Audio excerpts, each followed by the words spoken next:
고려와 거란의 전쟁이 끝나고 11세기 100년의 평화가 있었습니다. 자, 그때 거란 안에서는 여진족이 조금씩 성장을 했고 결국 1115년에 여진의 아쿠타가 금나라를 세우고 10년 만에 거란을 멸망시키고 다음에 소음을 멸망시키고 동아시아 세계의 패권을 차지하게 되는데요. 그 사이에 고려와 여진 사이에 커다란 사건이 있었습니다. 우리가 흔히 윤관의 여진 정벌 이렇게 알고 있는 사건인데요. 윤관이 고려군을 이끌고 여진을 정벌했다. 이렇게만 설명하기에는 그 과정이 복잡하고 그것이 미친 영향이 훨씬 더 중대합니다. 오늘은 윤관의 여진 정벌 또는 윤관 구성 또는 동북 구성이라고 알려져 있는 역사적 사실에 대해서 말씀드리겠습니다. 11세기 100년의 평화 기간 동안에 고려와 거란은 책봉조공 관계를 계속 유지했고 여진은 거란 쪽에 붙은 숙여진은 거란의 지배를 받았고 그보다 훨씬 더 동쪽에 있는 생여진은 고려와 일정한 관계를 맺고 있었습니다. 그 일정한 관계라고 한 것은 고려가 황제국을 완성하는 데 필수 요소, 뭐냐면 고려를 황제국으로 인정하는 하위 국가가 필요했던 거죠. 여진이 동번, 서번 이런 이름으로 불리면서 그 역할을 했었던 것인데 그러면서 또 여진 내부에서는 고려를 부모의 나라 이렇게 숭상하는 그런 분위기가 있었던 것이 사실입니다. 그랬던 그 여진이 이제 큰 거예요. 1115년에 나라를 세울 정도로 강성해졌는데 그 10년 전부터 이미 여진이 세력을 강화하고 있었던 겁니다. 저쪽 아주르카강 유역에서 완안부가 중심이 되어서 여진의 통합이 점점 이루어지고 있는 그 상황에서 그 여진의 힘이 한반도의 동북부까지 미쳐오게 됩니다. 한반도 동북부라고 하면은 그 당시 고려의 동북쪽 국경지대가 되는데 그게 정주예요. 이 정주 바로 바깥에까지 여진족이 몰려들게 됩니다. 자, 동여진 주장 오화속이 별부에 분해로와 틈이 생기자 그를 공격했다. 이런 기록이 고려사에 나옵니다. 이 오화속은 누구냐면 바로 그 앞에 여진 주장이 영가라는 사람이거든요. 영가의 조카예요. 영가의 조카가 영가의 뒤를 이어서 추장이 된 다음에 세력을 확장하는 과정에서 고려의 동북면 국경까지 세력이 미쳐왔다라고 하는 거죠. 자, 이래서 여진 기병이 정주 관문 밖에 진을 쳤다라는 보고가 조정에 올라옵니다. 고려에서는 즉시 군대를 보내서 여기 내려온 여진군을 공격하게 하는데요. 그때 고려군 지휘관이 임간이라는 사람이었습니다. 임간이 정주성 바깥에 나가서, 그러니까 국경 바깥에 나가서 여진과 싸웠는데 여기에서 아주 뜻밖의 패전을 합니다. 그 당시까지 한 100년 정도 여진과 고려의 관계를 생각해 보면 여진이 고려를 공격해 온다는 것도 상상하기 어려웠고 그 여진을 상대로 고려가 싸웠는데 진다, 이것도 상상하지 못한 일이죠. 이 두 가지 상상하지 못한 일이 동시에 벌어진 겁니다. 고려사는 임간의 실책에 대해서 이렇게 기록을 해놨습니다. 임간이 공을 세우는데 급급해서 병사를 이끌고 깊이 들어갔다가 그들에게 공격을 받아 연달아 패배하여 죽은 자가 거의 절반이었다. 물론 반이 죽었다는 건 좀 과장된 거겠지만 이렇게 표현될 정도면은 굉장히 큰 충격의 패배였고, 자, 이렇다고 볼 수가 있는 거죠. 이 패배 때문에 지휘관들이 전부 파직됩니다. 자, 그리고 2월 8일 날 임간이 패배했고 2월 21일 날, 그러니까 거의 즉시 후속 대책을 마련한 거죠. 윤관을, 우리가 알고 있는 그 윤관을 동북면 행영병마도통이라고 하는 관직에 임명해서, 동북면 행영병마도통이라는 관직은 임시직입니다만 고려의 동북면, 고려의 동북쪽 국경지대에 파견되어 있는 행영 병마, 모든 군대를 도통 총지휘하는 지휘관, 이런 뜻이 되겠죠. 이런 관직에 임명해서 출정을 시킵니다. 군대 수가 훨씬 더 많아졌을 겁니다. 물론 그 숫자가 나와 있지는 않습니다만 아마 좀 더 많은 병력을 가지고 여진을 공격하러 갔는데 3월 4일 날 그러니까 한 열흘 좀 뒤에 실제 전투를 벌였습니다. 윤관의 군대가 여진과 싸워 30여 급을 뱄는데 이렇게 벼르던 전쟁에서 30급을 뱄다. 이거 좀 너무 실망스러운 성과죠. 그런데 문제는 그 다음에 나옵니다. 우리 군대의 사상자와 실종자도 과반이 넘었다. 반 이상이 죽거나 실종된 겁니다. 역시 대패를 당한 거죠. 큰 패배를 당한 거예요. 그러니까 어떻게 해요? 언사를 낮추고 강화를 했다. 언사를 낮춘다는 건 뭐냐면 니들이 감히 막 이렇게 막 윽박지르다가 이게 아니네? 야, 너희들 왜 그러는데? 말을 낮췄다는 거예요. 우리 이러지 말고 뭐냐면 우리 그만 싸우자라고 고려해서 먼저 청했다는 이야기니까 어떤 의미에서는 한 전투에서 항복을 한 거나 마찬가지, 이런 상황이 온 거죠. 그리고 약속을 하고 돌아옵니다. 우리 이 정도에서 그만 싸우자. 자, 이러고 윤관이 돌아왔을 때 그때 국왕이 숙종이었거든요. 숙종이 왜 졌는데? 이걸 물어봤겠죠. 그러니까 윤관이 어떤 대답을 하죠? 다 알고 계신 그 대답을 합니다. 여진의 군대는 거의가 다 기병인데 우리는 기병보다 보병이 많습니다.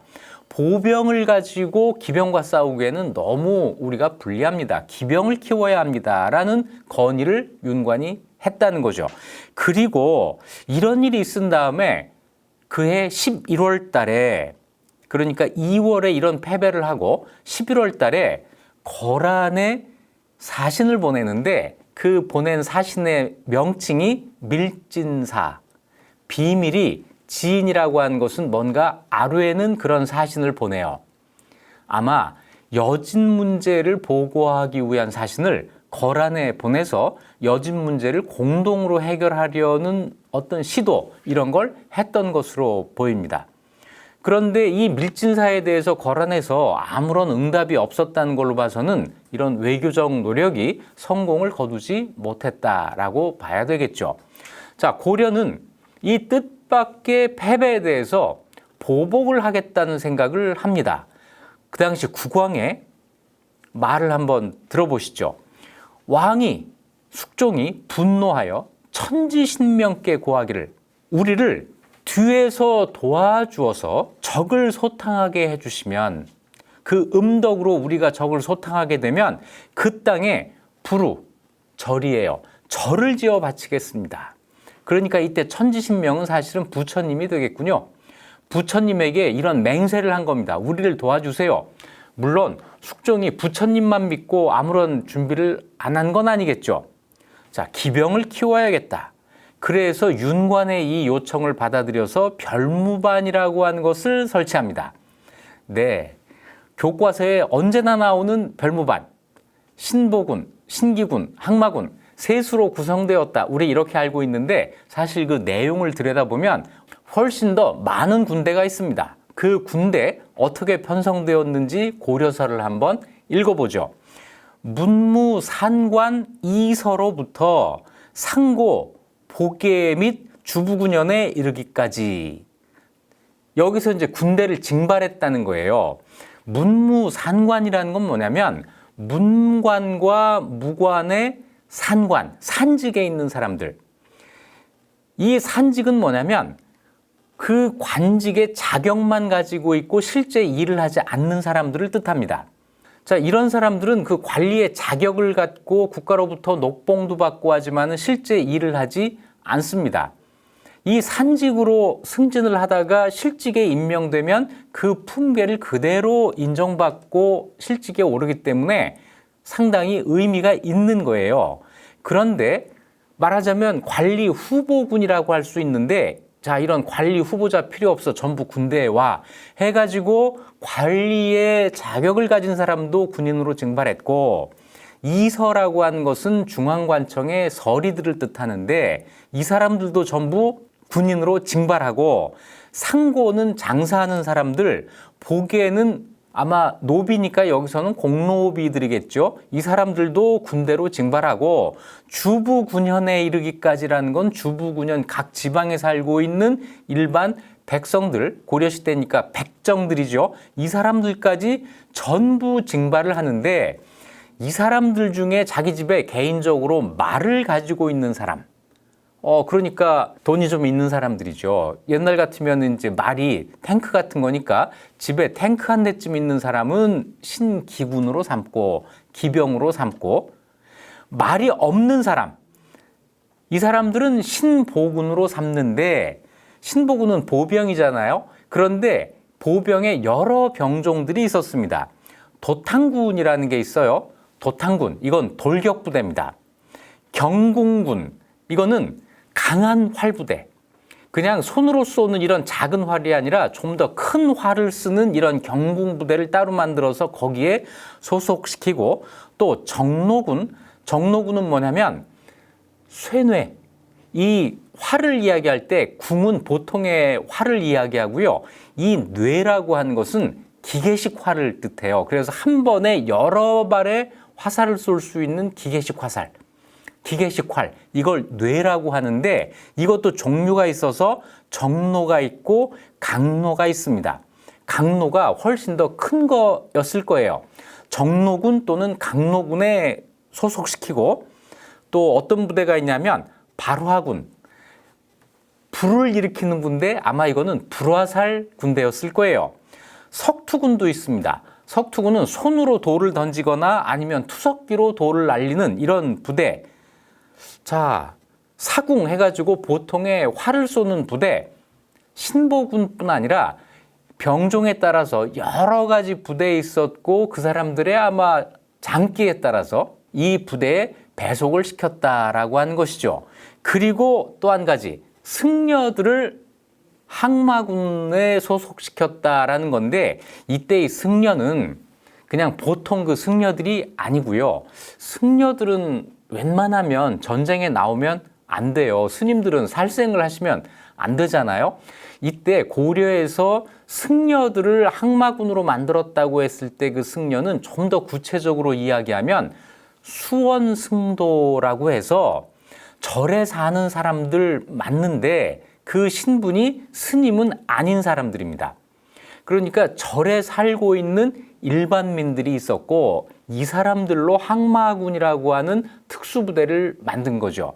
이름이 좀 무섭지 않아요? 항마, 마귀를 항복하게 하는 부대. 이런 무시무시한 부대까지 만들어서 별무반을 만든 거예요. 그러니까 우리가 신기군, 신보군, 항마군 셋만 외우는 거는 글쎄요, 공부하는 사람들의 편의를 위해서 거두절미하고 세 개만 이야기를 하는 거고, 사실은 신기군, 신보군, 도탕군, 경궁군, 정노군, 발화군, 석투군, 강노군, 사궁군, 이거 다 외우라고 하면은 학생들이 싫어하겠죠? 네, 그래서 교과서가 학생 여러분과 타협을 해서 셋만 남겨놓은 겁니다.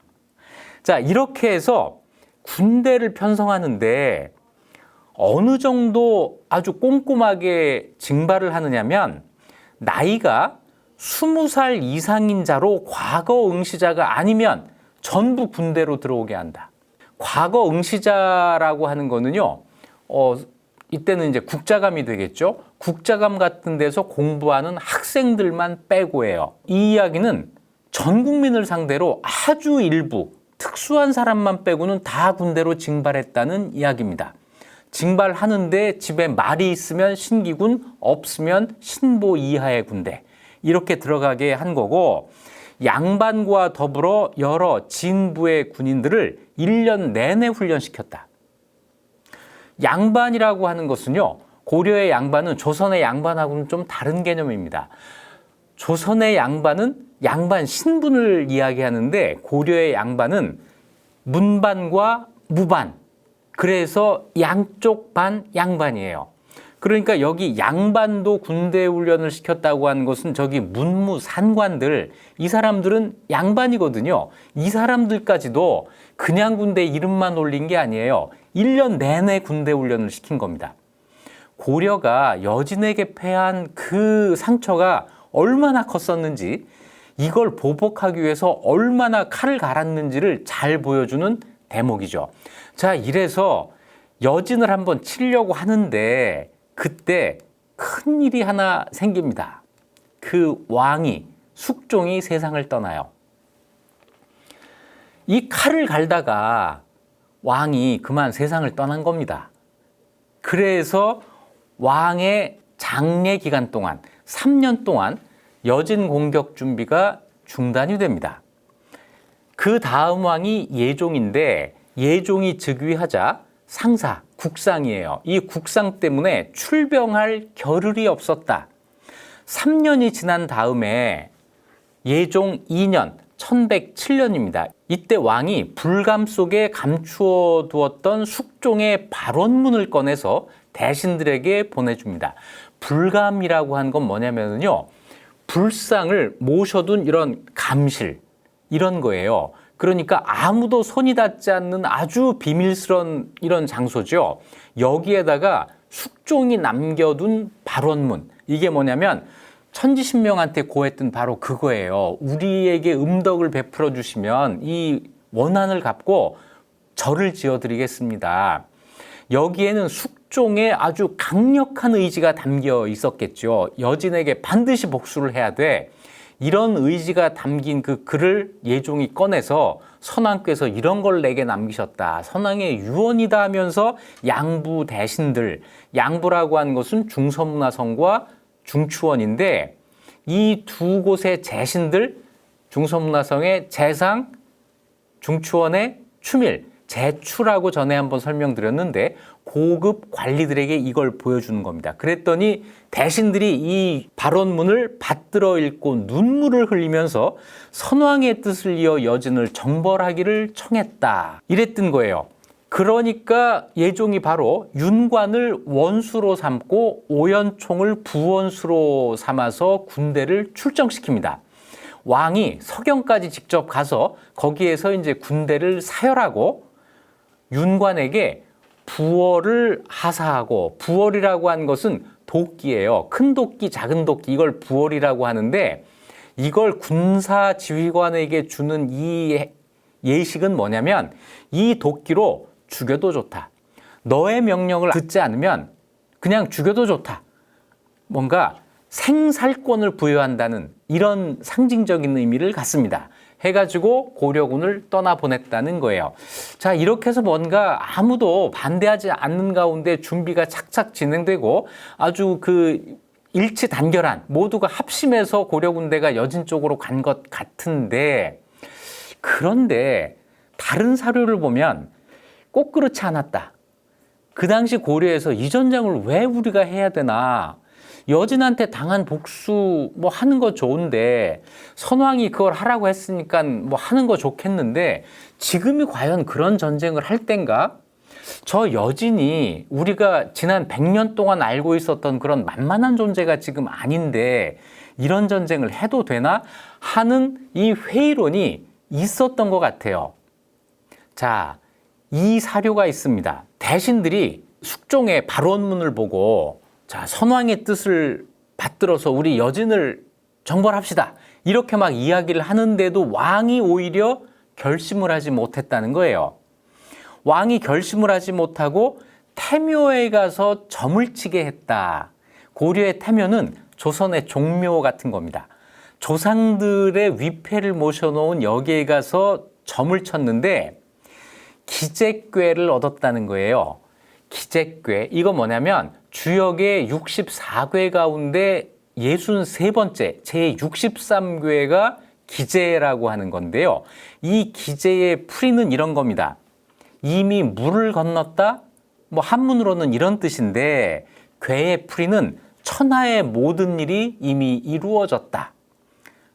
뭐 요즘 말로 하면 걱정 마, 잘 될 거야, 이런 궤를 얻었다는 거예요. 이 점괘를 얻은 다음에 비로소 출병하기로 결정을 하고 윤관을 원수 오연총을 부원수로 삼아요. 그러니까 윤관이 이렇게 말합니다. 신이 일찍이 선왕의 밀지를 받들었고 지금 또 엄명을 받았으니 윤과는 숙종과 그 이야기를 한 그 기억이 있잖아요. 그러니까 내가 돌아가신 선왕의 뜻을 잘 알고 있습니다. 게다가 지금 왕의 이런 명령까지 받았으니까 제가 어찌 삼군을 통솔하고 적의 성체를 깨트려 우리 강토를 개척하고 나라의 수치를 씻지 않겠습니까? 아주 호언장담한 거죠. 그랬더니 옆에 있던 오연총이 쿡쿡 찌른 거예요. 뭐라고 나와 있냐면 잠옷 의심이 나서, 뭐냐면 오연총은 이거 오버하시는 거 아닙니까? 이래도 되는 거예요? 해가지고 쿡쿡 찌르면서 윤관의 말을 막으려고 한 거예요. 그랬더니 윤관이 개연히 말하기를, 개연이라고 한 것은 이렇게 화를 내는 척하면서 큰 소리로 말하는 거예요. 오연총한테 뭐라고 하냐면 공과 내가 아니면 누가 10,000번 죽을 땅으로 나아가 국가의 수치를 씻겠는가? 계책임이 결정됐는데 또 무엇을 의심하는가? 이렇게 확 윽박지른 겁니다. 이렇게까지 이야기하는데 오연총이 뭐라고 하겠어요? 그게 아니고요. 잘 좀 생각해 보시라고요. 이렇게 이야기했다가는 비겁한 사람, 뭐 왕명을 어기는 사람, 뭐 이렇게 되지 않겠어요? 그래서 오연총이 무견, 잠자코 있었다. 이렇게 기록이 되어 있습니다. 그러니까 뭔가 이 결정 과정에 잡음이 있고 다른 의견이 있었던 것 같아요. 그런데 이것을 윤관이 주장하고 이 윤관의 주장에 이렇게 의지해서 국왕이 이것을 강력하게 추진하고 이러면서 반대하는 목소리를 억눌러 가면서 군대를 출정시킨 게 아닌가라는 이런 느낌이 딱 드는 거죠. 여기서 이 사료 읽으면서 그 노래 기억이 나는데요. 공과 내가 아니면 누가 지키랴, 이런 노래 있었어요. 너와 내가 아니면 누가 지키랴, 이런 노래요. 딱 그 노래를 윤관이 지금 부른 겁니다. 그래서 1107년 12월 14일 역사적인 출정이 이루어집니다. 왜 역사적이라고 하느냐면요, 고려의 국경이 안정된 이후 국경선 바깥으로 고려 군대가 출정한 것은 이것이 처음입니다. 그래서 역사적인 출정이에요.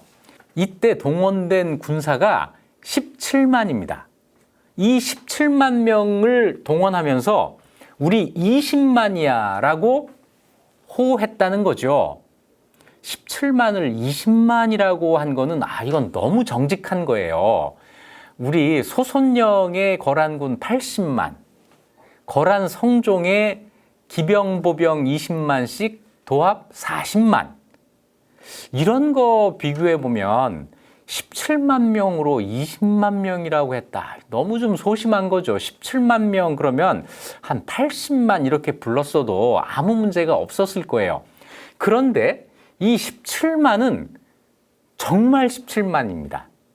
이거는 과장된 게 아니에요. 과장된 건 20만이고 17만은 정확한 숫자예요. 이걸 어떻게 믿을 수 있느냐면 각 지휘관이 이끌고 간 군사의 수가 그 다음에 나와요. 원수 윤관이 이끈 군사가 5만 3천 명, 중군, 좌군, 우군 3군을 편성을 했는데 중군 병마사 김한충이 3만 6천 명, 좌군 병마사 문관이 3만 3,900명, 우군 병마사 김덕진이 4만 3,800명, 그리고 기타는 뭐냐면 수군입니다. 수군이 2,600명. 그래서 이걸 다 더하면 16만 9,300명이에요. 16만 9,300명이니까 이건 반올림해서 17만 이렇게 써도 되는 거죠. 정말로 17만 명을 동원을 한 겁니다. 그리고 20만 명이라고 했다. 자, 이렇게 해서 이제 북쪽으로 올라가는데 북쪽 어디로 올라가느냐면 저쪽 함경도 동해안 쪽, 거기 정주라고 한 곳은 지금 어디냐면은요, 함경남도 정평군이에요. 지금 지도에서 표시하면 이곳입니다. 여기에서 조금 넘어가면 함흥이 되는데 그 당시 고려의 국경선은 이 정주와 함흥 사이에 그어져 있었어요. 이 정주를 넘어가서 여기에서 국경을 넘어가서 북쪽으로 올라간 겁니다. 제일 먼저 함흥을 거치게 됐겠죠. 그 당시 이름은 함주입니다. 자, 그런데 전투가 만만치 않았습니다. 당연히 여진이 거기에서 저항을 했겠죠. 고려의 3군 가운데 좌군이 공격을 하는데 석성이라는 성을 공격하는데 여기서 화살과 돌이 비가 내리는 듯하여, 그러니까 그 석성 안에 있던 여진족이 활을 쏘고 돌을 던지는 것이 막 비가 내리는 듯이 막 쏟아졌다는 거예요. 아, 이건 뭐 영화의 한 장면 보는 것 같지 않습니까? 자, 그래서 군사들이 앞으로 나가지 못하였다. 그러니까 윤관이 용맹한 장수 하나를 불러요. 이 용맹한 장수, 이게 누구냐? 누굴까요? 네, 척준경입니다. 척준경의 이름이 고려사에 처음 등장하는 것이 이 장면이에요. 척준경에게 해가 저물면 일이 급하게 될 것이다. 우리가 불리해질 거야. 그러니 내가 장군 이관진과 함께 그들을 공격하라. 그랬더니 척준경이 석성 아래까지 가가지고 갑옷을 두르고 방패를 잡아 적진 한가운데로 돌입하여 여진 추장 여러 명을 때려 죽였다. 이러니까 이제 여진의 그 수비가 흐트러졌겠죠. 그 기회를 놓치지 않고 윤관의 휘하들이 좌군과 합세해서 공격하니 적은 바위에서 투신하기도 하고 그러면서 남녀노소를 우리가 모두 섬멸하였다. 이 석성을 공략하는데 척준경이 단신으로 적의 수비를 무너뜨리는 역할을 한 겁니다. 이때부터 아주 용맹한 장수 척준경, 이 활약이 이어지게 되는 거죠. 척준경은 따로 한번 만들어 보려고 합니다. 그래서 이 여진과의 전쟁에서 척준경 이야기는 되도록이면 빼는 걸로 하고 따로 말씀을 드리도록 하죠. 자, 이렇게 해서 처음엔 좀 힘들었지만 파죽지세로 북쪽으로 올라갑니다. 올라가서 먼저 성 4개를 쌓아요. 성 4개를 쌓습니다. 이 성 4개를 쌓은 것이 그해 12월이니까 12월 14일 날 출정을 해서 12월 달에 성을 쌓았다 그렇게 돼 있으니까 며칠 만에 영토를 확장하고 거기에 교두보를 만든 거예요. 먼저 성 4개를 쌓았는데 그 성 4개가 웅주, 영주, 복주, 길주, 요 4개입니다. 자, 이렇게 한 다음에 숙종의 그 맹세, 발원문 실천을 해야죠.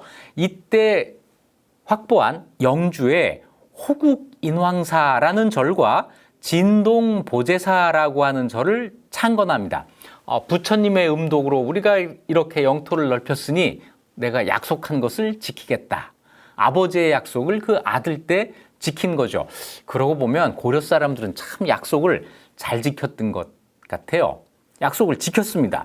자, 그리고 계속 전투를 벌려요. 계속 그 지역에서 여진을 몰아붙입니다. 그래서 성을 2개를 더 쌓아요. 아까 웅주, 영주, 복주, 길주 4개 성 이외에 함주와 공험진의 성을 쌓습니다. 그러면 모두 6성이 된 거죠. 6개의 성을 쌓은 다음에 윤관이 국왕에게 보고를 합니다. 윤관이 여진을 평정하고 육성을 신축한 데에 대해서 표를 올려 진하하고, 자기가 쌓았는데 그 일이 전부 왕의 업적이라고 쳐주고 왕에게 축하하는 글을 보낸 거예요.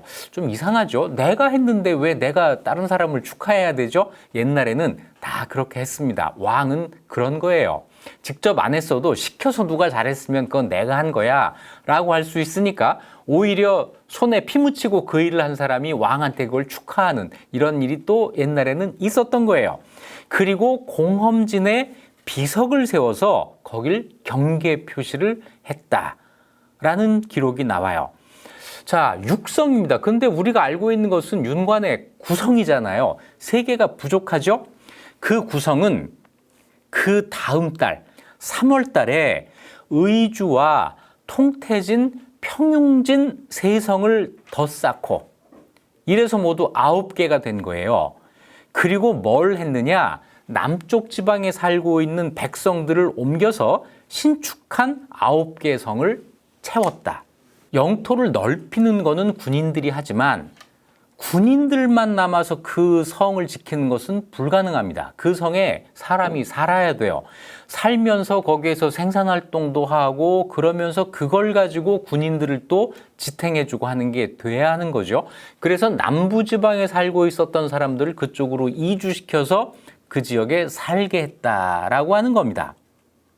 자, 그러면 구성이 만들어지죠. 함주, 영주, 복주, 웅주, 길주, 공엄진. 1차 육성에 의주, 통태진, 평융진, 뒤에 삼성 더해서 구성이 되는 거죠. 자, 이렇게 해놓고 4월 달에 윤관이 개선을 합니다. 정말 이 개선 때 그 장면은 고려사에 비교적 상세하게 나와 있어요. 국왕이 이 윤관의 개선을 얼마나 반겼는지 하는 게 나와 있습니다. 자, 그런데 문제는 성을 만드는 데에서 다 끝난 게 아니었다는 거죠. 고려군이 17만 명이 정말 전광석화처럼 밀고 올라가서 영토를 확보하고 거기에다 성을 쌓고 사람들을 이주시켜서 살게 하고 이러고 윤관이 돌아왔으니까 17만 명 가운데 아마 본진은 돌아왔겠죠. 왜냐하면 17만 명이 계속 새로 개척한 그 영토에서 주둔할 수는 없잖아요. 그 가운데 일부는 주부 9년에서 증발한 일반 평민들은 집에 가서 농사 짓고 생활을 해야 되잖아요. 그래서 아마 이 17만 명 부대 가운데 일부는 북쪽에 주둔하고 거의가 아마 돌아왔을 텐데 이 상황에서 문제가 생깁니다. 갑자기 고려군의 기습을 받아서 땅을 빼앗긴 여진이 세력을 가다듬어서 영토를 회복하기 위해서 고려군을 공격하기 시작했다는 거예요. 거의 동시에 일입니다. 윤관이 개선한 1108년 4월 달에 이미 아마 윤관이 개경으로 돌아가는 그 뒤를 쫓아오면서 여진이 온 것 같아요. 4월 8일 날 여진이 웅주성을 포위했다라는 기록이 나옵니다. 빼앗긴 지역을 회복하려고 한 거죠. 그래서 4월 23일 날 부원수 오연총을 보내서 웅주를 구원하도록 합니다. 그러니까 오연총이 5월 4일 날 웅주에 도착해서 웅주의 여진을 격파해요. 그런데도 그 지역에서 여진의 공격이 그치질 않습니다. 7월 7일 날 행영병마원수 윤관에게 여진을 다시 정벌해라 이렇게 명령을 내립니다. 다시 정벌해라. 개경까지 와가지고 개선 파티도 하고 다 한 윤관에게 다시 가야겠는데? 이런 겁니다. 이건 거의 군대 갔다 온 사람 다시 군대 오라는 뭐 이런 느낌인 거예요. 윤관이 혼자 갑니까? 윤관과 함께 돌아왔던 군인들한테 야, 너희들 다시 가야겠는데? 이런 청천벽력 같은 명령이 다시 떨어진 거예요. 뭐 그럴 수 있지 않느냐고요? 여러분 입장에서 한번 생각해 보세요. 제대했는데 몇 달 뒤에 야, 그거 제대 아니야. 다시 와. 지금 이런 상황이 벌어진 겁니다. 윤관이 다시 올라가요. 다시 올라가서 거기 먼저 가 있던 오연총과 함께 여진과 다시 전투를 벌입니다. 이게 끝나지를 않아요. 거기서 군대가 내려오면 다시 여진이 오고, 그래서 이기면 물러났다가 고려군이 물러나면 다시 여진이 오고, 이게 수없이 반복이 됩니다. 그 다음해까지 계속된 것 같아요. 1109년 4월 달에 부원수 오연총에게 여진을 다시 정벌하라고 했다. 같은 일이 또 반복이 된 겁니다. 그래서 오연총이 이제 군대를 끌고 다시 출동을 하려고 하는데 여진이 선덕진을 침략해서 사람을 죽이고 물건을 약탈해 갔다. 이런 기사가 있어요. 그리고 5월 16일 날 여진이 길주를 포위합니다. 구성 가운데 하나, 이 길주를 포위하니까 오연총이 군대를 이끌고 길주를 구원하러 가요. 그런데 여기에서 고려군이 크게 패하는 일이 벌어집니다. 오연총의 군대라면은 아마 윤관과 함께 이끌었던 고려의 주력 부대 가운데 일부였을 텐데 이 부대가 여진과의 싸움에서 패배한 거예요. 그러니까 이번에는 윤관을 서북로에 파견합니다. 서북로는 좀 이상하죠. 지금 전쟁은 전부 동북 쪽에서 벌어지고 있는데 윤관을 서북 쪽으로 파견한 거예요. 이건 좀 이상합니다. 두 가지 해석이 가능한데요. 여진의 공격이 동북 쪽으로만 이루어지는 게 아니라 서북 쪽으로도 이루어졌을 가능성, 그러니까 전선이 확대되었을 가능성 하나가 있고, 또 하나의 가능성은 뭐냐면 여진은 동북 쪽에서 싸우고 있는데 윤관이 서북 쪽을 돌아서 여진을 공격할 생각을 했을 가능성도 있습니다. 하지만 어쨌거나 동북 쪽의 그 좁은 곳에서만 전투를 벌여서는 안 될 사정이 고려에 생겼던 거죠. 그만큼 고려가 밀리고 있었다는, 불리한 상황에 있었다는 것을 보여줍니다. 자, 그렇게 해서 1109년 6월 12일 날 윤관과 오연총이 다시 고려군을 모아서 길주를 구원하기 위해서 출발을 합니다. 그런데 이때 극적인 상황의 변화가 있어요. 이게 뭐냐면 윤관과 오연총이 길주로 막 가고 있는데 여진이 화친을 청한다고 하는 소식이 이 두 사람에게 들린 겁니다. 이제 전쟁을 멈추고 화친을 하자라고 하는 이런 분위기가 생기기 시작한 거예요. 자, 그 화친을 요청한다는 그 이야기, 그것은 고려사 윤관열전에 조금 자세하게 기록이 돼 있습니다. 자, 고려사 윤관열전 이렇게 돼 있어요. 윤관과 오연총이 정주를 출발해서 군대를 이끌고 길주로 가고 있는데 나복기촌이라고 하는 마을에 이르렀을 때 함주사록 유원서가 말을 달려 쫓아와 보고하기를, 그러니까 뒤에서 막 쫓아온 거예요. 앞에 윤관과 오연총의 부대가 이제 정주 국경을 출발해 가지고 막 가고 있는데 함주의 지방관이 막 쫓아와서 보고하기를 여진에서 요불이라는 사람과 사현이라는 사람 등이 와서 함주 성문을 두드리며 말하기를, 급하게 말을 한 거예요.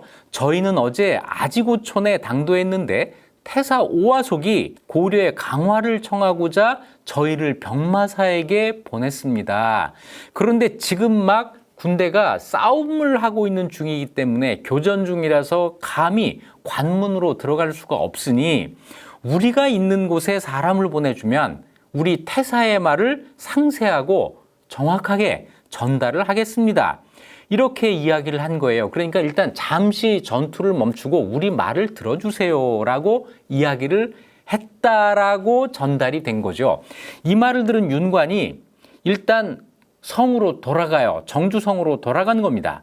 그리고 다음날 사람을 보내서 여진 장수 오사라는 사람한테 이렇게 말을 합니다. 강화를 맺고 안 맺고는 현장 지휘관, 그러니까 병마사가 마음대로 할 수 있는 게 아니다.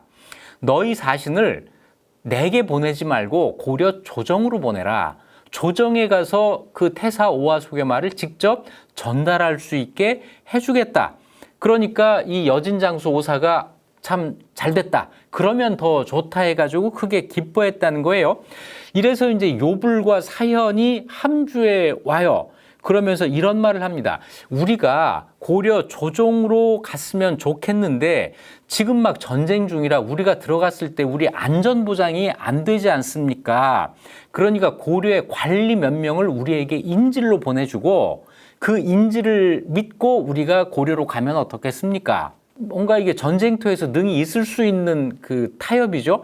그래서 윤관이 공옥, 이관중, 이현 이 세 사람을 여진 쪽에 인질로 보내요. 다시 얘기해서 이 여진 사신들이 고려에서 무슨 일을 당하게 되면 우리가 보낸 이 사람들은 여진이 죽여도 좋아. 뭐 이런 얘기를 한 거죠. 자, 이렇게 인질을 보내자 요불 등이 고려 조정에 와서 직접 구성을 돌려달라고 요청을 했다는 겁니다.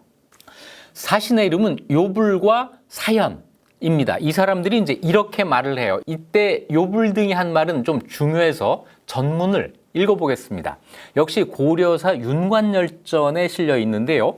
이런 말입니다. 옛날 우리 태사인 영가가 이르기를 우리 조상은 대방, 이건 큰 나라, 대국, 다시 얘기해서 고려예요. 우리 조상은 고려로부터 나왔으니 자손 대대로 고려에 귀부한 것이 의리에 맞는 일이다 라고 했습니다. 지금 태사인 오화속도 역시 대국을 부모의 나라로 삼고 있습니다. 그러니까 이때까지만 해도 여진이 고려를 부모의 나라라고 하는 생각을 버리지 않고 있었던 거예요. 그런데 갑신년 1104년 궁안촌에 사는 여진인 가운데 태사의 지시에 복종하지 않는 사람들을, 그러니까 완난부에 있던 이 태사의 명령을 궁안촌에 살고 있는 여진족이 안 들었다는 거죠. 이 궁안촌이 어디냐면 길주예요. 그러니까 고려 동북쪽 국경 바깥에 있었던 여진 사람들이 저 위에 있는 완안부의 명령을 안 들었다는 거죠. 그러니까 말을 안 듣는 이 사람들을 혼내주기 위해서 완안부의 군대가 이 궁안촌의 여진을 공격했는데, 이러는 것을 고려에서는 뭐라고 생각을 했냐면 여진이 국경을 침범하는 것이라고 생각해서 정주 관문 바깥에 막 여진족이 와 있고 한 이거를 고려를 침범하는 거라고 생각을 해서 고려가 군사를 내어 정벌을 했습니다. 하지만 곧 수호했습니다. 이 수호, 서로 잘 지내기로 했다라는 이 얘기는 뭐냐면 임관의 패배 생략하고 윤관의 패배도 생략하고 윤관이 패배한 다음에 언사를 낮추어서 어쩌고 한 요걸 뜻하는 거예요. 자, 그래서 우리가 싸우지 않기로 했습니다. 자, 그런 다음에 우리는 싸우지 않기로 한 그 약속을 믿고 고려의 조공을 끊임없이 바쳤는데, 생각지도 못하게 고려가 대규모로 군사를 일으켜 쳐들어와 우리 늙은이와 어린 아이들까지를 죽이고 구성을 설치하여 유랑민들이 돌아가 의지할 곳이 없게 됐습니다. 저희가 살 곳이 없어졌습니다. 이런 얘기예요. 그래서 태사가 저희들을 보내서 옛 땅을 돌려줄 것을 청하게 됐습니다. 만약 구성을 되돌려 주어서 우리 생업을 편안하게 해주시면 우리는 하늘에 맹세하여 자손 대대에 이르기까지 공물을 정성껏 바칠 것이며 감히 기와 조각 하나라도 국경에 던지지 않겠습니다 라고 했다는 거예요. 그러니까 구성을 돌려주면 고려를 향해서 어떤 적대 행위도 하지 않고 공물을 성실히 바치겠다라고 하는 약속을 한 겁니다. 그러자 왕이 잘 타이르고 술과 음식을 하사했다, 이런 기록이 나옵니다. 그러니까 이 요청을 왕이 그 자리에서 받아들였다는 뜻이죠. 여진과 이제 전쟁을 그만하기로 했다는 건데, 6월 27일 날 한 번의 만남으로 그게 가능한 일이었을까요? 당연히 아니겠죠. 그거보다 전에 여진과 계속 싸우면서, 자, 영토를 확장하는 데는 성공했지만 그걸 지키는 데 어려움을 겪고 있었잖아요. 그러는 가운데 고려 안에서 서서히 이 전쟁을 언제까지 해야 되지? 라는 회의론이 일어나고 있었다는 겁니다. 사료를 확인해 보면 1109년 5월 달에, 그러니까 6월 27일 날 거란사신을 만나기 한 달 전에 신하들을 모아서 여진에게 구성을 돌려주는 일에 가부를 물었다. 돌려주는 일에 가부, 돌려줄지 말지 의견을 들었다는 겁니다. 애써 확보한 영토를 돌려줄까 말까 얘기를 했다는 것 자체가 이미 돌려줄 마음이 있었다는 걸 뜻하는 거죠. 그 다음 달 1109년 6월 23일에는 좀 더 심각한 논의가 있습니다. 재상과 대간, 육부 관리들을 불러서 구성 반환을 논의했는데 모두가 좋다, 돌려주자라고 이야기를 했는데 오로지 박승중과 한상 두 사람만, 관직이 보면 박승중은 예부의 오품 낭중이었고 한상은 호부의 오품 관직인 낭중이었어요. 30명이 모였거든요. 30명 가운데 28명이 돌려주자고 하고 2명은 돌려줘선 안 된다고 했는데, 돌려줘선 안 된다고 이야기한 두 사람의 관직이 겨우 오품이었어요. 그러니까 고위관직자들은 다 돌려준 것이 맞다라고 주장을 하는 분위기였다는 거죠. 그런데 아직 결정을 미루고 있다가 7월 2일 날 한 열흘 뒤에 또 한 번 신하들을 소집해서 논의를 합니다. 이때는 더 많이 모여요. 문무 3품 이상을 다 모아서 왕명으로 구성을 돌려주는 것에 가부를 물었는데 모두가 좋다고 했다. 만장일치로 결정이 된 겁니다. 그래서 7월 3일 날 왕이 요불 등을 만나서 6월 27일 날 요불이 그런 이야기를 했잖아요. 7월 3일 날 왕이 여진 사신 요불을 만나서 구성 반환을 허락했다라는 기록이 있습니다. 그러니까 요불이 감격해서 울며 감사의 절을 올렸다. 어떤 그 외교의 성공을 아마 스스로 축하하고 싶었을 거예요. 그리고 이 사실을 동북면, 지금 구성 쪽에 가 있는 윤관에게 알려요. 돌려주기로 했으니 그리 알아라, 더 싸우지 말아라, 또는 돌려줄 준비를 해라. 이런 명령을 내린 거겠죠. 자, 이렇게 보면 1107년 12월 달에 구성을 만들기 시작했는데 이걸 돌려주기로 결정하는 것은 1109년 7월. 그러니까 이 구성을 고려 영토로 확보하고 가지고 있었던 기간이 불과 1년 남짓, 2년이 채 안 되는 시간이라고 할 수 있죠. 자, 이 대목을 우리가 계속 아쉬워하죠. 우리는 이 땅이 어떻게 해서 얻은 건데 이걸 이렇게 쉽게 돌려주나, 다 이렇게 생각을 하지만 그 당시 고려가 이 땅을 돌려주는 이유를 설명한 사료가 있습니다. 고려사인데요, 이렇게 돼 있어요. 처음에 조정에서 의논하기를 병목 지역을 차지해서 길을 막으면 오랑캐의 근심이 영원히 없어질 것이라고 판단을 했다. 병목 지역은 뭐냐면은요, 함경도 동해안 쪽 보면은 오른쪽은 바다고 왼쪽은 산이에요. 그래서 아주 좁은 통행로가 생깁니다. 지금 우리 그 동해안, 강원도 동해안 같은 그런 지형이에요. 그래서 그런 지형을 병목이라고 표현을 한 겁니다. 아주 좁은 통로를 지나가야 되는 이 길, 여기를 우리가 장악해서 딱 막아버리면, 그러면 방어하기도 쉬우니까 북쪽에서 내려오는 여진의 침략의 어떤 그 근심을 영원히 없앨 수 있을 것이다 라고 생각을 해서 그걸 공격해서 그 지역을 뺏었는데, 뺏고 보니까 이게 전에 듣던 것과 달랐다는 거예요. 물과 바다, 육지로 도로가 통하지 않는 곳이 없어서 병목이 아니었던 거예요. 요 길 말고 바다로도 통하고 샛길로도 통하고 해서 여진이 공격해 올 수 있는 길이 열린다는 겁니다. 전에 듣던 것과 아주 달랐다.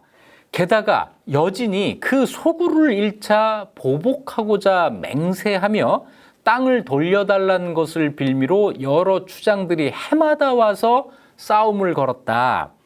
간사한 속임수와 여러 무기가 이르지 않는 것이 없었는데, 간사한 속임수라고 하는 거는, 이거는 오해하면 안 돼요. 이거는 여진이 생각할 때는 여러 가지 전술입니다. 여러 가지 전술을 가지고 고려를 공격한 것을 고려에서는 간사한 속임수라고 생각을 한 거죠. 여진이 들으면 억울해요. 전쟁은 원래 그렇게 하는 거 아닙니까? 자, 이래가지고 계속 고려를 공격해 와요. 그러니까 결국 어떻게 되느냐? 성이 험하고 굳건하여 갑자기 빼앗기지는 않았으나, 다시 얘기해서 고려가 쌓은 그 9개의 성이 험하고 굳건해서 우리가 뺏기지는 않겠지만 싸워서 지키는 우리 병사들을 잃는 것이 또한 많았다. 여기에서 고려군의 희생이 적지 않았다는 겁니다. 게다가 개척한 땅이 넓어서 구성 사이의 거리가 아득히 멀어요. 끼따랗게 영토를 확보를 하다 보니까 성을 쌓는다고 해도 성과 성 사이의 간격이 멀어질 수밖에 없었다는 겁니다. 여기에 시내와 골짜기가 험하고 깊어서 적들이 여러 차례 매복하여 오가는 사람들을 노략질했다. 자, 지키기 어렵고 성과 성 사이에 지금 도로가 제대로 통하지 않는다라는 얘기입니다. 거기에다가 나라에서도 군대를 움직이는 것이 많아서 안팎으로 소란스럽고 어지러운 데다가 17만 명을 징발을 했어요. 이 17만 명을 계속 군대에서 묶어둘 수가 없었던 겁니다. 여기에 기근과 전염병까지 더해졌으니 자, 이렇게 되면 이제 어떤 여론이 일어날까요? 원망과 한탄이 일어나고 있다는 거예요.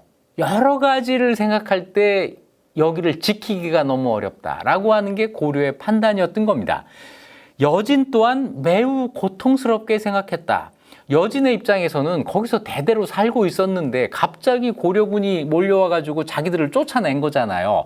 쫓겨난 사람들이 어디 가서 살 데도 없고, 그러니 계속 고려군과 싸워야 되는데 그게 그 사람들한테도 결코 행복한 상황은 아니었겠죠. 그래서 이렇게 와서 이제 호소도 하고 뭐 그러는 건데, 이때 왕이 여러 신하들을 모아 의논해서 구성을 여진에게 돌려주었다. 그래서 전쟁에 사용한 도구와 군량, 무기와 그 식량을 모두 내지 국경 안으로 옮기고 그 성에서 철수했다. 이렇게 됐던 겁니다. 우리가 흔히 교과서에서는 그냥 한 문장으로 여진이 애걸한 것도 사실이에요. 하지만 그거보다 좀 더 중요한 이유는 뭐였냐면, 이렇게 해서 확보한 영토를 지키기가 어려웠다라고 하는 아주 현실적인 이유가 있었던 거죠. 자, 이제 반환을 합니다. 반환은 쌓았던 성을 철거하고 철수하는 이런 형태로 이루어집니다. 그런데 이때 철거한 9개 성의 이름이 쭉 나열이 돼 있어요. 길주, 숭령진, 통태진, 영주, 복주, 진양진, 함주, 웅주, 선화진. 구성을 만들었을 때의 그 9개 성 이름과 철거할 때 9개 성의 이름이 달라요. 지금 철거한 9개 성 가운데 숭령진, 진양진, 선화진은 처음 구성을 설치했다고 했던 기사에는 없던 이름들입니다. 그 대신 공험진, 의주, 평융진 3개 성이 설치 기사에는 있고 철거 기사에는 없습니다. 이 2년 사이에 구성의 이름이 바뀐 거예요. 그래서 이걸 어떻게 해석하느냐면, 윤관이 설치한 성이 본래 9개가 아니라 12개였다. 구성을 쌓은 다음에 3개 성을 더 쌓은 거예요. 그래서 모두 12개 성을 쌓고 있었는데, 돌려줄 때 구성을 돌려주잖아요. 그러면 더 쌓은 3개 성은 어떻게 됐을까요? 이것은 아마 구성을 고려해서 스스로 철거하기 이전에 상실했던 것 같다. 자, 구성 또는 12성을 쌓은 다음에 여진이 계속 공격을 해왔잖아요. 이때 고려가 쌓은 성을 모두 지키는데 실패를 했던 거죠. 그래서 몇 개의 성을 그 이전에 이미 상실했는데, 그 이전에 상실한 성이 공험진, 의주, 평융진 성이고, 그 3개를 상실하고 나머지 9개의 성을 이때 고려가 스스로 철거한 것이다. 이렇게 해석을 하는 거죠. 만들 때의 구성과 돌려줄 때의 구성이 다른 이유, 바로 이것이었다. 모두 12개였다. 12성이었다라는 겁니다. 자, 이제 구성을 돌려주게 됩니다. 고려에서도 전 국력을 기울여서 17만 명을 동원해서 3년 동안 군사훈련을 시켜서 벌린 일이었어요. 그런데 결과는 확보했던 영토를 돌려주고 영토를 넓히는데 실패했습니다. 자, 이런 상황에서 고려 안에서는 그에 대한 평가, 당연히 일어나게 되겠죠. 놀랍게도 고려의 대신들이 윤관과 오연총을 처벌해야 된다고 주장합니다. 그 주장의 죄목, 왜 처벌을 해야 되느냐? 패군, 군대가 패배한 죄를 물어서 처벌해야 된다고 아주 강력하게 주장을 해요. 이것 때문에 왕이 윤관의 복명을 궁궐에서 받지를 않고 승선을 보내서 윤관과 오연총의 부대가 오는 길에서 부호를 회수하게 합니다. 이 군대 지휘관의 그 상징과도 같은 물건을 길에서 반납하게 한 거예요. 그래서 윤관이 궁궐까지 와서 왕에게 복명하지 못하고 길에서 부호를 빼앗기다시피 하고 집으로 돌아갔다. 이렇게 돼 있습니다. 이렇게 된 다음에도 재상과 대관들이 그들의 죄를 다스리기를 청하는데, 이때 처벌해야 된다고 하는 이유는 이런 거예요. 명분 없이 군사를 함부로 일으켜 싸움에 지고 나라에 해를 끼쳤다.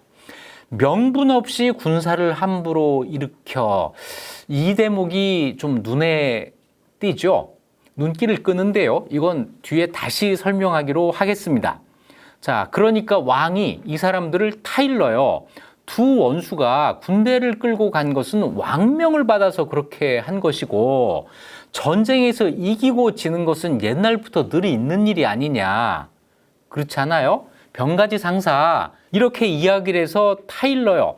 그랬는데도 신하들이 이 주장을 거두어 드리지를 않습니다. 그러니 어쩔 수 없이 윤관을 면직시키고 공신호, 이거는 구성을 개척하는 데 성공했다 해가지고 공신호를 내려준 게 있는데 그것을 박탈합니다. 자, 왕으로서도 어쩔 수 없었다라고 하는 건데, 그렇게 해놓고 예종이 얼마 지나지 않아서 윤관에게 관직을 또 임명합니다. 그 관직, 수태보 문화시중 판병부사 상주국 감수국사라고 하는 관직에 임명하는데, 고려 관직 참 어렵죠. 제가 이걸 딱 보면은 이거는 고려의 수상관직이에요. 원래 고려에서는 육부 가운데 판이부사를 겸하는 사람이 수상인데, 윤관은 판이부사가 아니라 두 번째 관직, 병부의 판사, 판병부사를 겸했거든요. 그런데 감수국사라고 하는 것을 갖게 되면 이걸 가진 사람이 또 수상이 됩니다. 그러니까 고려의 당시 최고 관직을 임명한 거예요. 그랬더니 윤관이 사양을 합니다. 윤관도 기분이 나빴겠죠. 아니, 시킬 때는 언제고 다 잘하고 오니까는 길에서 부월도 뺏고 면직시키고 공신호도 박탈하더니 이젠 또 갑자기 무슨 관직을 주고 뭐 놀리는 거야, 뭐 이런 생각하지 않았겠어요? 싫어요. 그러니까 왕이 싫다고 하는 그 말을 허락하지 않아요. 그걸 윤호하지 않고 이렇게 위로를 합니다. 경이 여진을 정벌한 것은 선왕이 남긴 뜻을 받들고 그것을 계승하려는 과인을 생각한 것이다. 직접 칼과 화살을 무릅쓰고 적의 성체에 깊숙이 들어가 목을 베고 포로로 잡은 것이 헤아릴 수 없이 많고, 백리 땅을 개척하고 구성을 쌓아 국가의 오래된 수치를 씻었으니 그 공이 너무나도 크다. 그러나 오랑캐가 항복하고 강화를 청하므로 신하들이 모두 좋은 기회라고 여겼고, 무슨 좋은 기회죠? 여진과 전쟁을 멈출 수 있는 좋은 기회라고 여겼고, 짐 또한 할 수 없이 땅을 돌려주게 되었다. 해당 관청에서 법에 따라 탄핵을 내서 갑자기 직책을 빼앗았으나, 갑자기 그 면직을 시켰으나 짐은 끝내 경을 허물하지 않는다. 이렇게 위로를 해요. 그래서 관직을 받아라. 그랬더니 윤관이 또 사양을 합니다. 그랬더니 왕이 또 그 사양하는 걸 윤호하지 않아요. 이렇게 고려의 수상직이 왔다 갔다 했는데 최종적으로는 어떻게 됐는지 모르겠습니다. 왔다 갔다 하는 사이에 아마 윤관이 죽지 않았을까 싶은데요. 자, 이렇게 해서 윤관이 결코 행복하지 않은 상태에서 세상을 떠나게 되죠. 윤관 이야기는 척준경 편에서 별도로 하도록 하겠습니다. 자, 이래서 고려의 여진 정벌이라고 하는 것이 2년 만에 끝이 나게 됩니다. 그런데 이 전쟁을 보면서 우리가 한 가지 꼭 생각해 봐야 될 것이 있습니다. 과연 이 전쟁의 목적이 무엇이었을까? 고려는 왜 이때 그 엄청난 군대를 투입해서 여진과 전쟁을 한 것일까라고 하는 질문입니다. 지금까지 설명을 들으셨으면 여진의 도발에 대한 응징이다, 이렇게 파악을 하셨겠죠. 응징할 뿐 아니라 재발 방지, 병목을 장악하면 여진이 다시는 고려에 그렇게 까불지 못할 것이다라고 생각을 했겠다. 그래서 복수와 재발 방지라고 하는 이런 목표가 있었다고 생각이 되는데, 아마 이거는 맞을 겁니다. 그런데 여기서 한 가지 더 생각해 봐야 될 게 있습니다. 응징하고 재발 방지할 거라면 고려 국경을 넘어서 여진이 살고 있던 그 땅을 그렇게 멀리까지 추격하고 점령하고 성까지 쌓을 필요가 있었을까 하는 질문이죠. 여기에서 이 전쟁의 목적이 과정 중에 달라졌을 가능성을 생각해 볼 수 있겠습니다. 먼저 처음에 전쟁을 벌일 때, 이때는 숙종이 생각한 바로 그겁니다. 1104년 패전에 대한 복수를 확실하게 하고 고려의 힘을 보여주고 그럼으로써 여진이 다시는 도발하지 못하도록 응징한다. 이렇게 해서 시작을 했는데 이 전쟁이 준비하는 과정에서 그랬거나 아니면 전쟁이 시작된 다음에 그랬거나 목표가 영토 확장으로 확대가 된 거죠. 그 영토 확대는 고구려 영토를 회복한다고 하는 이런 목표를 띠게 됩니다. 1108년 2월 달에 6개의 성을 설치한 다음에 영주성의 관청 벽에 글을 하나 새겨놓은 게 있습니다. 이것이 윤관열전에 나오는데요. 그 열전의 기록은 대단히 중요한 것입니다. 한번 읽어보죠. 그 땅의 둘레는 300리로, 동쪽은 대해, 바다에 이르고 서북쪽 경계는 개마산이며 남쪽으로는 장주, 정주까지 닿는데 이것이 6개의 성을 쌓고 고려가 확보한 영토입니다. 그런데 이 영토를 돌아보면 산천은 수려하고 토지는 기름져서 우리 백성들이 살만하다. 그리고 그 다음 이야기. 본디 고구려의 옛 땅으로 옛날 비석의 유적이 여전히 남아있다. 옛날 고구려가 잃었던 땅인데 지금 임금께서 다시 얻은 것이니 어찌 하늘의 뜻이 아니겠는가. 이때 고려 사람들은 그 지역 땅을 차지한 다음에 고구려 옛 땅을 회복한 것이라고 생각을 했다는 거예요. 자, 그런데 처음에 전쟁 준비를 하면서 고구려 옛 땅을 회복하겠다는 목표가 있었을까 하는 이런 의문이 드는 거죠. 여진을 응징하겠다는 것과 영토를 확장하겠다고 하는 것은 엄연히 다른 것입니다. 자, 이랬을 때 고려에서 처음에 이 전쟁을 할 때 뭔가 석연치 않은 분위기, 그런 게 있었다고, 그래서 점을 치고 했다고 하는 이런 이야기란 기억이 나시죠? 그때 이 전쟁의 목표를 여진 응징으로 한정하지 않고 영토 확장으로 늘린 것에 대한 고려 안의 반대 분위기가 그때부터 있지 않았는가 하는, 그래서 오연총이 윤관을 쿡쿡 찌르면서 이거 아니지 않아요? 라고 했던 것이 아닌가. 그런데 윤관은 영토 회복의 의지가 있었기 때문에 그런 반대를 개연히 화를 막 내가면서 억누르고 군대를 끌고 나가서 여진을 응징할 뿐 아니라 거기에 성을 쌓고 고려의 영토로 만들려고 한 것이 아니었나라는 겁니다. 그런데 이렇게 되면 문제가 생기는 곳이 있어요. 어디냐면 거란과 외교 문제가 생깁니다. 그 당시 고려는 거란과 책봉조공 관계를 맺고 있었고 아직 거란이 망할 거라고 하는 사실을 모를 때입니다. 거란이 망한 것이 1115년 금이 건국되고 그로부터 10년 뒤 1125년의 일이니까 1107년, 8년, 9년 이 무렵에는 거란이 앞으로 뭐 10몇 년 뒤에 망할 것이다. 이런 생각은 절대로 하지 않았겠죠. 자, 이런 상황에서 고려가 국경선을 넘어서 여진 쪽으로 영토를 넓히는 것에 대해서 거란이 절대로 동의하기 어려웠을 것이다. 이 문제를 해결해야 되는 어려움이 있었을 거라는 거죠. 여진의 반격에서 이 영토를 지키기 어렵다고 하는 것, 이것이 1차적인 이유라고 해도 두 번째 이유로는 영토 확장에 대한 거란의 반발, 거란과의 외교적인 마찰, 이것을 고려해야 되는 고려의 입장이 있었다 하는 것이죠. 그래서 만일 그렇다고 한다면 지금까지 이해되지 않았던 어떤 한 구절이 이해가 됩니다. 대신들이 윤관의 처벌, 윤관의 잘못을 주장하면서 한 바로 그 말이에요. 명분 없이 군사를 함부로 일으켜 싸움에 지고 나라에 해를 끼쳤다라고 했을 때 과연 윤관이 군대를 끌고 동북쪽으로 진격한 것이 명분이 없는 것이었을까?